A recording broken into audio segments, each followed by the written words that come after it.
আসসালামু আলাইকুম এভরিওয়ান, কেমন আছেন সবাই? আশা করি ভালো আছেন। তো আল্লাহর রহমতে আপনাদের দুবাই আমিও ভালো আছি। তো আজকে আপনাদেরকে দেখাবো কীভাবে বড়শি বানাবেন। তো বড়শি বানানোর জন্য সুতা নিয়ে আসছি। তো কীভাবে বড়শি বানাবেন তো সেটা দেখাবো আজকের ভিডিওতে। তো যারা বড়শি বানতে চান তারা অবশ্যই ভিডিওটা সম্পূর্ণ দেখবেন। তো দেখুন কীভাবে বড়শি বানাতে হয় বা বানায়। তো আজকের ভিডিওটা দেখতে থাকুন। প্রথমে লাগবে আমাদের একটা চিরা বা সোপ, আপনারা যাই বলেন, তারপর একটা সুতা, তারপর লাগবে বড়শি দেখে শুনে নেবেন। এরকম ফাওয়ালা বা কাটাগুলো দেখে নেবেন, এরকম ফা দেখে নেবেন যাতে বানতে সুবিধা হয়। আর তেমন কিছু লাগবে না, বড়শিটা নেবেন আর দুইটা ছোট ছোট করে সুতা কাটবেন। তো পার ভিতরে ঢুকাই দেবেন, এখানে একটা পোল আছে, তো পার ভিতরে ঢুকাই দিয়ে এটা শক্ত করে বেঁধে নেবেন। তো আমি বেঁধে নিছি।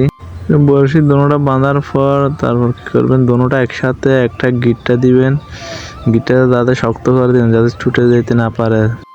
আপনারা চাইলে একটা দিয়ে বাঁধতে পারেন, দুইটা নাও দিতে পারেন। তো আমি দুইটা দিচ্ছি, আমি আসলে বরকি বেশি কিনেছি, তার জন্য আমি দুইটা দিয়েই বাঁধতেছি এরকম করে।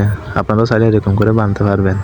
তারপর সোপটা নেবেন, সোপটার মাঝখান বরাবর বা অথবা মাঝখানের অর্ধেক বরাবর একটা বাঁধ দিবেন। তারপর যেটুক থেকে বাঁধ দিবেন সেটুক থেকে বেড়ায় ফেঁসায় আগা পর্যন্ত নিয়ে আসবেন, একবারে লাস্ট মাথা পর্যন্ত নিয়ে আসবেন। তারপর নেওয়ার পর সেখানে মাথায় একটা শক্ত করে সুন্দরভাবে যাতে খুলে দিতে না পারে সেরকম করে একটা শক্ত করে বাঁধ দিতে হবে।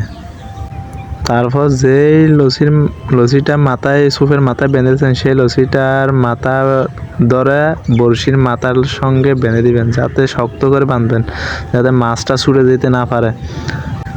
তাই আমিও বাঁধতেছি শক্ত করে যাতে মাছটা ধরলেও সুপের মধ্যে টিকে থাকতে পারে, তাই শক্ত করে বাঁধ দিবেন। তারপর আরেকটা জিনিস লাগবে, এরকম একটা জিনিস, এটাকে বলো ছোলা, যাতে পানির উপর ভেসে থাকে, মাছ ধরছে না সেটা দেখার জন্য। আপনারা যে বড়শিটা বানাইছেন তো সেই বড়শিটার যেই সুতাটা আছে এই লসির অর্ধেক চেয়ে কম করে এই ছোলাটা বেঁধে দিবেন যাতে পুকুরে পানির উপর বেশি থাকতে পারে। তো ফাইনালি আমাদের বড়শি বাঁধা শেষ। তো এখন আমরা রওনা দিব মাছ ধরার জন্য। তো আমি চলে যাচ্ছি পুকুরের উদ্দেশ্যে মাছ ধরার জন্য, দেখি মাছ ধরতে পারি কিনা। তো আমি পুকুরে চলে আসলাম। তো বড়শিতে খাবার দিতেছি যাতে মাছ ধরে খাবারগুলো খেয়ে। তো বিসমিল্লাহ বলে দেখি পুকুরে দেখি বিসমিল্লাহ, দেখি মাছ আসে কিনা। তো দিয়ে দিলাম বড়শিটা, দেখি মাছ ধরে কিনা। তো দেখতে না দেখতে দেখি মাছ একটা ধরছে। তো এটা আসলে অনেক ছোট, এটা ফেলে দিতে হবে। তো আজকের ভিডিও এই পর্যন্ত, সবাই ভালো থাকবে, সুস্থ থাকবেন, আল্লাহ হাফেজ।